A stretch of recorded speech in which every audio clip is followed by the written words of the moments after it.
大家好，很高興能在這麼令人心動的平安夜與大家見面。最近的世界真的很忙碌，很喧囂，對吧？但奇怪的是，越是在人多的地方，或是看到華麗的燈光，有時反而會覺得更加孤獨。心裡會不由得想，是不是只有我落後了？或者會有人真心傾聽我的煩惱嗎？2000年前的今天，也有一群人懷着這樣的心情徹夜未眠。他們就是在田野裡放羊的牧羊人。在當時的社會，他們並不是怎麼地位顯赫的人物，只是默默地忍受着夜晚的寒冷，守候在自己崗位上的平凡人。聖誕的第一條消息，並不是傳到了華麗的派對現場，而是首先來到了那些在疲憊的一天中堅持度日的普通人的夜晚。天使突然顯現，對他們說：不要怕，我帶給你們關乎萬民的大喜的訊息。那個消息就是救主為你們降生了。這裡的重點是星號為你們。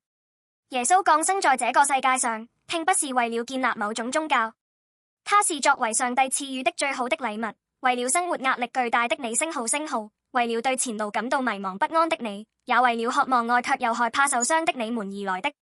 耶穌以嬰孩的形象出生，就像是上帝的一封情書，上面寫着：你不是一個人，因為太愛你，所以我親自來到了你身邊。而且這份禮物到達的地方非常特別。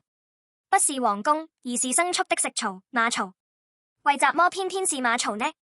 那是因為這象徵着世界上沒有耶穌去不了的地方。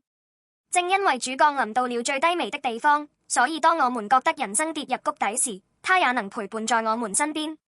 在你最痛苦的地方，在那些因為無法向人訴說的煩惱而失眠的時刻，耶穌已經在那裡了。他為了對你說：我知道你的痛，我理解你的淚兒，已經在那裡守候。聖誕節不僅僅是一個休息或聚會的日子，而是確認那份為了我降到最低處的溫暖之愛的日子。希望那份愛今天能像一盞小燈一樣，在大家的心中點亮。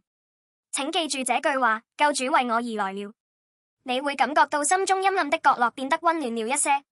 衷心祝願大家的生命中充滿聖嬰耶穌帶來的真正的平安與安慰。聖誕快樂！